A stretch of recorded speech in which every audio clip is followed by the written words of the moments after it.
Salut à tous, c'est Nicolas. Aujourd'hui, je vais vous raconter mon histoire. Alors oui, il y aura des moments sérieux, mais aussi des moments un peu plus drôles parce que sinon, ce serait trop calme pour une vidéo YouTube.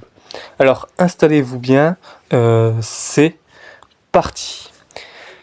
Je m'appelle Nicolas Gascard, je suis né le 1er décembre 2004 et j'ai grandi dans un petit village qui s'appelle Tonnance-les-Joinville. J'ai eu une enfance plutôt tranquille, enfin tranquille, jusqu'à ce que je fasse des bêtises. Quand j'étais petit, j'ai une anecdote assez drôle et assez incroyable. Alors, c'est pas vraiment moi qui a fait la bêtise, mais un jour, ma maman me tirait en luge dans le jardin. Jusque-là, tout va bien. Sauf qu'à un moment, elle n'a pas vu que la luge s'était retournée. Résultat, moi, j'avais la tête dans la neige, elle qui continue à tirer. Autant vous dire que j'ai découvert le froid très tôt. Le foot, ça a toujours été aussi une passion. Mon père a joué pendant 30 ans dans un petit village et dans un club qui est Vassy. Moi aussi, j'aurais adoré jouer en club, mais ma cheville a dit non. Nicolas, on va éviter. Donc foot, c'est plutôt dans le cœur, derrière la barrière du terrain. Vers 7-8 ans, j'ai été aussi placé en famille d'accueil. Donc là, c'est vraiment un moment horrible. Pendant 2 ans à peu près. Ça a été une période compliquée. Mais malgré tout, j'ai vécu des choses assez fortes. J'ai eu quand même la chance de découvrir l'Espagne et le Portugal avec ma famille d'accueil. Donc oui, même dans les moments difficiles, il y a parfois des expériences qui marquent positivement. Donc ça, c'est assez cool. Pour parler un peu d'école, j'ai fait mon collège à Joinville et mon lycée à Vassy. J'ai obtenu donc mon brevet et mon CAP en maçonnerie. À l'école, j'adorais surtout les maths et le sport. Le reste, on va dire que ça dépendait des jours. Quand j'étais au lycée à Vassy, j'ai été dans une association donc de sport et grâce à ça aussi on avait fait une petite sortie avec l'association de sport donc dans une piscine pour faire une plongée, un peu une plongée à la piscine municipale. Donc, clairement, je m'attendais pas à faire ça, donc de la plongée en allant au lycée.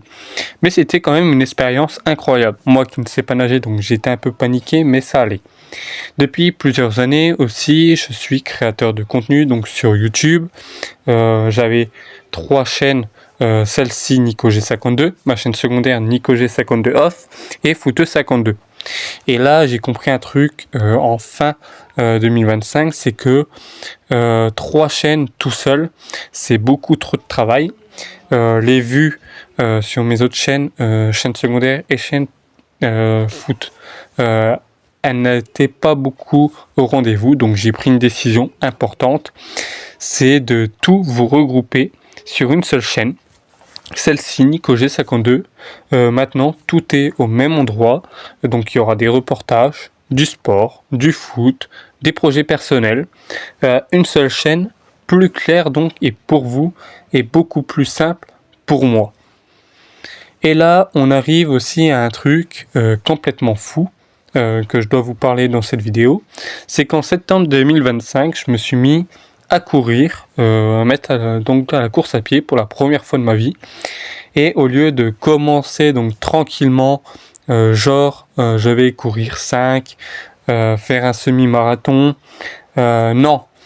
Moi, je me suis dit, et si on faisait donc un marathon?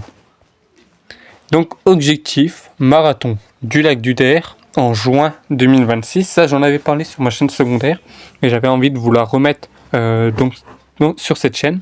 Donc oui, moi aussi, je me demande parfois ce que j'ai dans la tête. Mais c'est ça aussi les défis, sortir de sa zone de confort, se dépasser. Et franchement, c'est assez important. J'ai aussi vécu des moments très difficiles dans ma vie. À l'âge de 17 ans, donc j'ai été agressé, ce qui m'a profondément marqué. Ça, j'en avais parlé sur ma chaîne secondaire. Et en 2022, j'ai perdu mon grand-père à cause de la maladie d'Alzheimer. C'est une douleur toujours présente et je pense souvent à lui. Et ce marathon aussi, je vais vouloir le dédier et finir au bout. Ces épreuves m'ont appris donc à avancer, à être plus fort et à donner encore plus de sens à ce que je fais aujourd'hui. Donc voilà, maintenant vous connaissez un peu plus mon histoire, avec ces moments drôles, ces moments compliqués et surtout ces projets que j'ai en tête. Donc si cette vidéo vous a plu, je vous laisse bien sûr vous abonner, à liker, à commenter et je vous dis à très bientôt sur la chaîne NicoG52 et surtout restez là parce que l'aventure du marathon du lac du Der, je vais en parler sur cette chaîne et vous allez me suivre jusqu'à l'arrivée finale de ce marathon.